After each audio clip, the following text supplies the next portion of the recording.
Hello everyone, welcome to my channel. আমি রিচা। আজ তোমাদের সাথে শেয়ার করতে চলেছি একটি ঘুরতে যাওয়ার ভিডিও। আমি আর আমার হাজব্যান্ড সকাল সকাল রেডি হয়ে সকাল সকাল ব্রেকফাস্ট করে আমরা বেরিয়ে পড়েছিলাম দুর্গাপুরের সিটি সেন্টারের উদ্দেশ্যে একটি সিনেমা দেখার জন্য। তো সিনেমা দেখা শেষ করে সেখান থেকে আমরা সোজা চলে যাই খাইবার পাস মেলায়।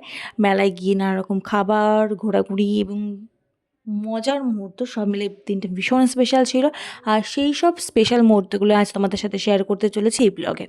তো আমরা দুর্গাপুরে সিটি সেন্টারে যে মুভিটা দেখতে গিয়েছিলাম সেটা ছিল ধুরন্ধর মুভি।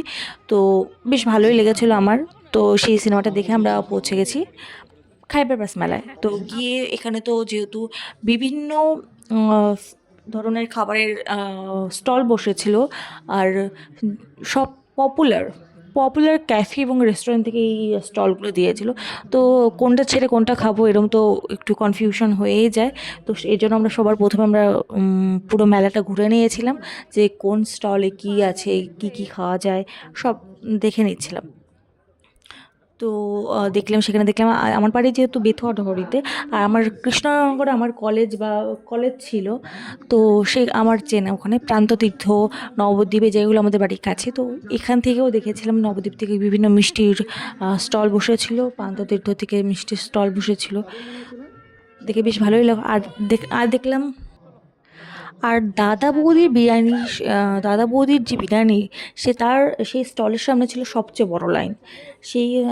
কিন্তু আমরা যেহেতু ব্যারাকপুরে, যেহেতু আমার দিদি বাড়ি, আমার কাকারা থাকে, তো আমাদের মাঝে মধ্যে ব্যারাকপুরে যাওয়া হয়। আর আমরা যখনই যাই তখনই ব্যারাকপুর থেকে দাদাবৌদির বিরিয়ানি থেকে খেয়ে আসি। তো আমরা এইবার সেই দাদাবৌদির বিরিয়ানিতে যাইনি, আমরা তাই প্রথমেই খেয়ে নিয়েছিলাম শর্মা রোল, তারপরে খেয়েছিলাম মাছের কিছু আইটেম, যেমন ভেটকি মাছের ফিশ ফ্রাই, ভেটকি মাছের গন্ধরাজ, যে বাটার ফিশ ফ্রাই আছে সেটা খেয়েছিলাম, ভেটকি মাছের কাবাব, লোটে ফ্রাই, চিংড়ি ডেভিল, ভার্জিন মজিটো, ম্যাঙ্গো লস্যি, কচি ডাবের লস্যি, চা, চিকেন রেশমি কাবাব, মাটন কাবাব, আর শেষে আইসক্রিম খেয়ে আমরা বাড়ির জন্য একটা রোল, যে রোলটার নাম ছিল অজগর রোল, কারণ তার মধ্যে পনির, চিকেন, এগ, আলু সব ছিল।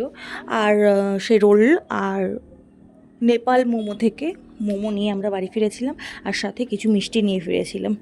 তো কী কী মিষ্টি নিয়ে ফিরেছিলাম তোমরা দেখতেই পাবে, যেমন গোলাপজাম, বেকড পাটিসাপটা, সন্দেশ, এগুলো নবদ্বীপের একটি মিষ্টির স্টল থেকে নিয়ে এসেছিলাম।